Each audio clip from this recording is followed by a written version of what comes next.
Lamine Yamal, a player, a youngster who has the world of football at his feet. Let's be honest, he's probably the biggest talent we have ever had in the world of football. I mean, some of the things he's achieved already in terms of trophies, the things he's actually done on the pitch at the ripe age of 18 is just incredible. And let's be honest, for a lot of last season, he was making headlines every week for the right reasons. You know, you always heard about him scoring. Oh, look at this Lamine Yamal dribble. Look at this Lamine Yamal goal. Oh my days, he's the best player in the world. Give him the Ballon d'Or. Especially towards the end of last season, this guy was actually writing 17 headlines every single week. Especially that Inter game, that goal against Espanyol. He was really running shit. I can't lie, you have to rate it. But recently, there's been a little bit of a shift. And I can't lie, this guy, he started to make headlines for all the wrong reasons. Look, I just want to say first off that I don't expect Lamine Yamal to be perfect. At the end of the day, he is 18 years old. He's still a human. He's still a kid. So he's obviously going to make mistakes and he's obviously going to make some silly decisions. But obviously, a lot of the journalist world don't really see it like that. They see him as someone who should be perfect all the time, has to have a clean slate at every possible second. So obviously, when he messes up or he does something that's a bit controversial, you already know that journalists are going to hound him down. And recently, that's obviously what has been happening. Obviously, he had that birthday party for his 18th birthday, which in that party consisted of some pretty controversial things. Obviously, this guy was hiring fucking prime Messi, prime fucking Dries Mertens, and prime Insigne all for his birthday party. Obviously, I'm talking about the fact that this guy hired dwarfs as entertainment for his birthday party.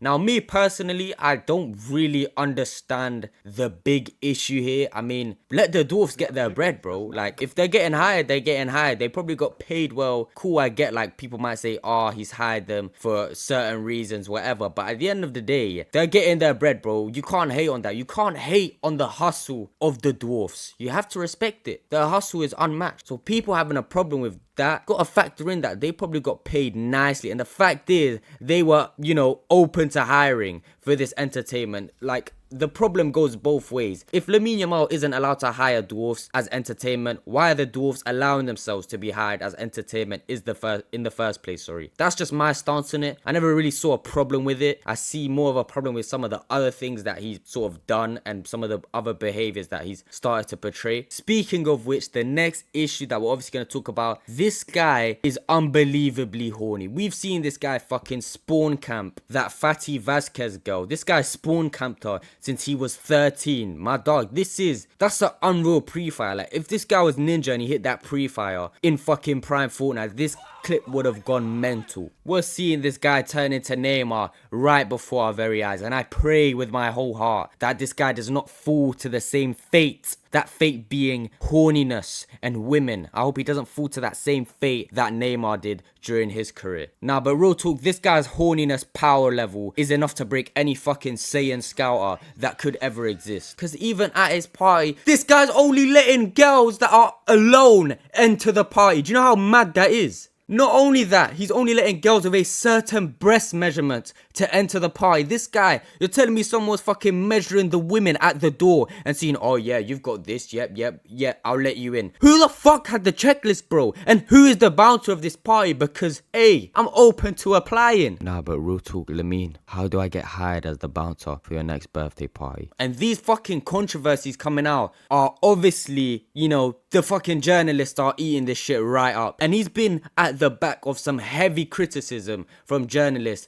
over the past couple weeks. But hey, to be honest, it's not been all bad. His life at Barcelona is looking on the up. You know, he just got given the number 10 shirt after what felt like fucking 30 years of edging us with the reveal when we all knew that it was gonna happen. I mean, could they have made it more obvious? This guy was literally fucking hard launching on his story that he's gonna get the number 10 shirt. But do you know what's the cooked part? We know what happened to the last person who inherited the number 10 at Barcelona, Ansu Fati. This guy, fucking, his career died quicker than my fucking sperm cells after I hit a nasty goon. And I can't lie, I don't want to say it and I don't want to be over dramatic because I don't want to be one of them football fans that are very fickle and they change their mind. But is this guy gonna fall to the same fate? Because I'm sorry, the performance I witnessed against Vissel Kobe in pre-season, okay, it is pre-season, but that is the worst I've ever seen him play. This guy dropped an all-time stinker against a team that isn't even in FIFA. Bro was actually getting pocketed by players who aren't even on the fucking transfer market, bro. You can't even purchase them. And if you could, there'd be about 300 coins each.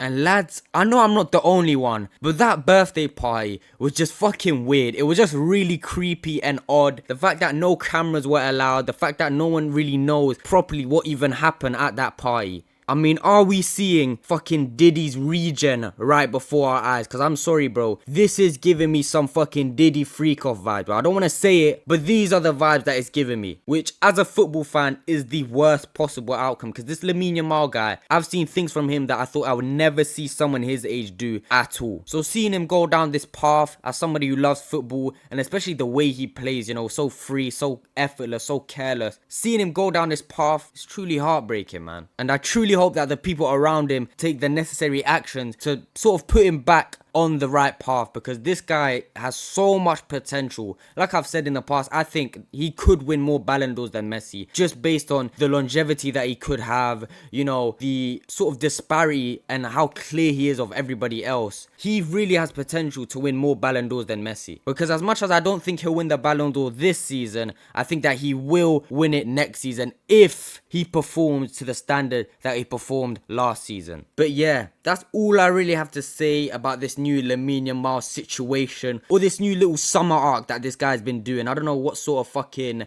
pre-arc training this guy's on, but I'm expecting to see some sort of power up by the end of the fucking pre-season, bro, because this shit cannot run. But anyway, guys, love you guys a lot. Like the video, subscribe, share it to people.